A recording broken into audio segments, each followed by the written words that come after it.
పెద్దలకి and ABN ప్రేక్షకులందరూ కూడా గుడ్ మార్నింగ్. ఇది ప్రజాప్రభుత్వం కదా సార్. అసెంబ్లీలో ఆల్రెడీ తేల్చేసినటువంటి లెక్కలు విడుదల చేసినటువంటి శ్వేతపత్రం కాకుండా మళ్ళీ 2 ఏళ్ళు అయింది కదా అని చెప్పి పాత సబ్జెక్టులనే తిరగదీసి మరి అదే అబద్ధాలని మళ్ళీ ప్రజల మెదడులోకి రుద్దేటటువంటి ప్రయత్నం ప్రతిపక్షం చేస్తుండే. ఇది వీళ్ళకు ఉంటున్నటువంటి అలవాటు. ఆ పార్టీకి అబద్ధాలు మాట్లాడడము, ప్రజల్ని పక్కదారి పట్టించడం అనేటటువంటిది వాళ్ళ రక్తంలోనే ఉంది. ఎందుకు అనంటే అది హెచ్సియు నుంచి మొదలు పెట్టుకుంటే ఉత్తాన ఏమిట్లేం కాక 10,000 కోట్ల కుంభకోణం అని దాంట్లో అనేసేసి, మూసి అనగానే మొదలు కాకుండా ముందే 1,00,000 కోట్ల కుంభకోణం అని, హిల్ టీపీ అనగానే 5,00,000 కోట్ల అంటే నోటికి అడ్డు అడుపు అడ్డం పొడుగు ఏది లేదుగా అనే ఫస్ట్ అలా పార్టీలలో మాట్లాడుకుంటారు. ఆఫ్రికా మనతోటి అంటారు సార్ ఇవన్నీ ఇట్లా మనం అని అంటే నువ్వు అనరా అదే నువ్వు అంటుంటే పచ్చాలంటే అదే నమ్మేటోడు నమ్ముతుంటాడు, నమ్మనోడు మనోడు ఎటు కాదు అని. అంటే ఇది అబద్ధం అని తెలిసి ప్రజలని మభ్య పెట్టడం కాదు, పక్కదారి పట్టించడమే లక్ష్యంగా ముందుకు పోతున్నటువంటి బీఆర్ఎస్ని ఆల్రెడీ బొందబెట్టిరు అనేటటువంటిది వాళ్ళు ఇంకా వాళ్ళకి అర్థం అవుతలేనట్టుంది.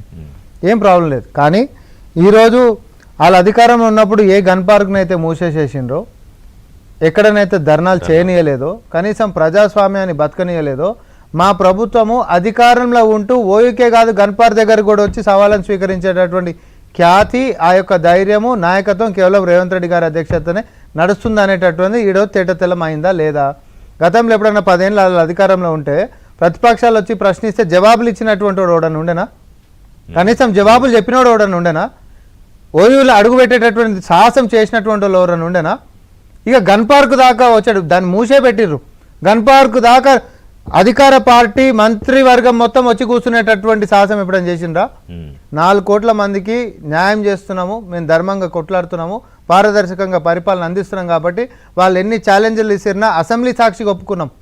ఈరోజు రికార్డ్ లెవెల్లో స్వతంత్ర భారతదేశంలో ఏ అసెంబ్లీ సెషన్ నడవనట్టు 17:30 గంటల పాటు పొద్దున 10 గంటల నుంచి 4 గంటల తెలంగాణ దాకా అసెంబ్లీ సెషన్స్ ని నడిపించినటువంటి చరిత్ర రేవంత్ రెడ్డి గారికి ఉంది.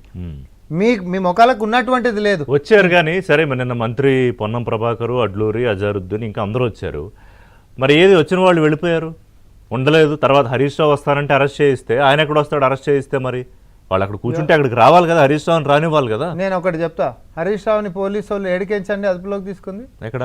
ఏడికెంచి? భవన్ కెంచి. అవునా?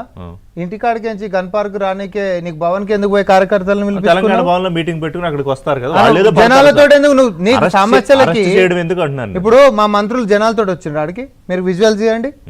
కేవలం మంత్రులం వచ్చినాం, కొంతమంది కార్యకర్తలు, రాజ్యసభ సభ్యుడు ఆయన, అందరూ మేము వచ్చినవారు మంత్రులు, ఎంపీలు మాత్రమే, బాధ్యతలో ఉన్నటువంటి వాళ్ళందరం వచ్చినాం. నువ్వెందుకు మొత్తం కార్యకర్తలు మోపు చేసుకొని ఏమంటారు భవన్ కాడికి ఆడికేసి పెద్ద ఎత్తున రావాలని చూసినావు? అంటే రాజకీయ హైడ్రామాలు అగ్గిపేటకేసి మొదలు పెట్టినటువంటి వాళ్ళు ఈ రోజు 7 దాకా చేస్తారు అని అంటే ఆఫీసులను తగలబెట్టండి అవసరమైతే అనేటటువంటి వీడియో లీకేజ్ల దాకా మన వాళ్ళ యొక్క అసలు రూపం తెలుసు. దురుద్దేశంతో ఈరోజు దుష్ప్రచారమైనటువంటి ఆరోపణలతో పాటు దురుద్దేశంతో రాజకీయాలు చేయాలనుకుంటే పెద్ద పావులీడేం కదుపనీయము అంత సినిమా వాళ్ళకి లేదు.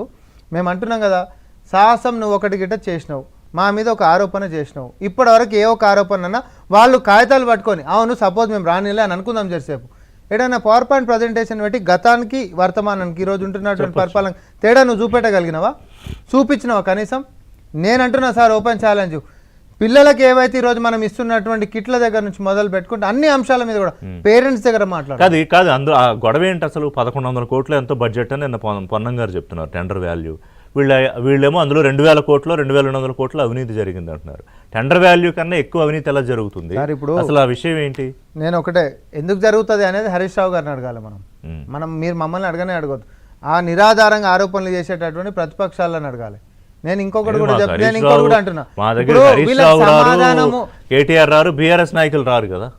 నేను అంటున్నా ప్రజలలో నన్నే చెప్పిరా, మీ ఛానల్ కంటే రారు కాబట్టి చెప్పలేదు అనుకున్నాం. ప్రజలు కూడా చెప్పలే కదా. 1,00,000 కోట్ల కుంభకోణం అనేసిరండి మూసి, 7,400 కోట్లతోటి మొదటి ఫేజ్ ఈ రోజు మనం ముందుకు పోతుంటే 1,00,000 కోట్ల కుంభకోణం అనేసి ఎట్లా అంటున్నావా? ఆధారం ఏందని చెప్పేసి ప్రజలు అడిగినరు. చూపించిండ్రా వీళ్ళ మొక్కలకి? ఎప్పుడన్నా చూపించిండ్రా? హెచ్ఐఎల్టీపీలో కూడా భూములు మొత్తం తెగనం. అసలు ఆ చట్టంలో ప్రభుత్వం ఇంకోళ్ళకి భూమి ఇచ్చేటటువంటి వెసులుబాటు ఉందా కనీసం? ఎట్లన్నావో చూపెట్టంటే కనీసం వచ్చిండ్రా? కాళేశ్వరం కుంభకోణం దాకా ప్రతిపక్ష నాయకుడు అసెంబ్లీకి రావాలి దమ్ముంటే పవర్ పాయింట్ ప్రజెంటేషన్ మనం పెడతామనంటే మామ తప్పించుకున్నాడు. ఈ అల్లుడు మొత్తం వీడి చేసినటువంటి పెంటకు నాకెందుకు వచ్చిన పంచాయతీ అని. అల్లుడేమో నా రాజకీయ జీవితం అంతా ఆగమైతుంది, నన్ను ఇరకబెట్టిండు కావాలని చెప్పి ఈయన మొత్తం టీం నేర్చుకొని బాయ్కట్ చేసిండు.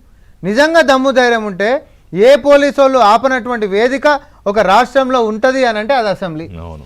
ఆ అసెంబ్లీని కాడికెంచి పారిపోయి తోకముడిచి పారిపోయేటటువంటి వాళ్ళు అసెంబ్లీకి ఏమో బయటకు వచ్చి పార్టీ ఆఫీసులలో పవర్ పాయింట్ ఇప్పుడు ప్రజెంట్. అసెంబ్లీ కేసీఆర్ రారు, ఆ కేసీఆర్ కి అద్దంకి దగ్గర ఫోన్ చేస్తారు, ఆయన ఎక్కడ ఎత్తాలి, ఎప్పుడు మాట్లాడాలి? మరి ఇప్పుడు హరీష్ రావు గారే కదా డ్రామాను మొదలు పెట్టింది. మా మంత్రుల కంటే ఫోన్ చేసేదో ఇక చూడండి లైన్ చేశాడు మరి, ఆయన ఫోన్లు చేశాడుగా, స్క్రీన్ షాట్లు చూపించాడు. డ్రామాలు ఏంది అంటున్నా, డ్రామాలు ఏంది వాళ్ళ పార్టీ ఎందుకు అంటున్నాం. మరి నువ్వు అన్నావు ఫోన్లు చేస్తలేనని మీ నాయకుడు కూడా మేము కూడా కొట్టినాం ఫోన్లలో మాట్లాడదామని. ఇప్పుడు ఈ ప్రభుత్వము ఈ పరిపాలన మేము ప్రజలకు జవాబుదారితనం. ఒకప్పుడు ఇప్పుడు విషయం ఏంటిదంటే ఒకప్పుడు నీ హయాంలో కనీసం గురుకులాలలో కనీస వసతులు కల్పించలేనటువంటి మీ సర్కార్కి ఈరోజు భద్రతా వ్యవహారమే కాదు, నిత్యావసర కిట్లే కాదు, ఆహార నాణ్యత దాకా కూడా క్వాలిటీలో కాంప్రమైజ్ కాకుండా ఉంటున్నటువంటి తేడానే కారణం. ఇంకొక చిన్న ఉదాహరణ, టెండర్ల మీదనే తప్పు పడుతున్నటువంటి వాళ్ళు వీళ్ళు మన చేనేత కార్మికులకు ఇస్తే వీళ్ళకి నొప్పి వచ్చిందండి, మన మహిళలకు ఇస్తే వీళ్ళకి నొప్పి వచ్చేసేది. వీళ్ళు ఎవరికి ఇచ్చినుండే బతుకమ్మ చీరలు సూరత్కి ఇచ్చినుండే, ఎందుకంటే కమిషన్లు బాగా వచ్చేవి కాబట్టి.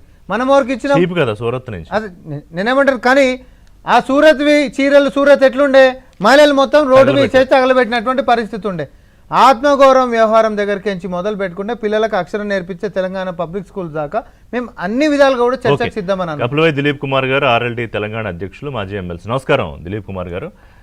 దిలీప్ కుమార్ గారు, నిన్న ఈ చూసుంటారు కదా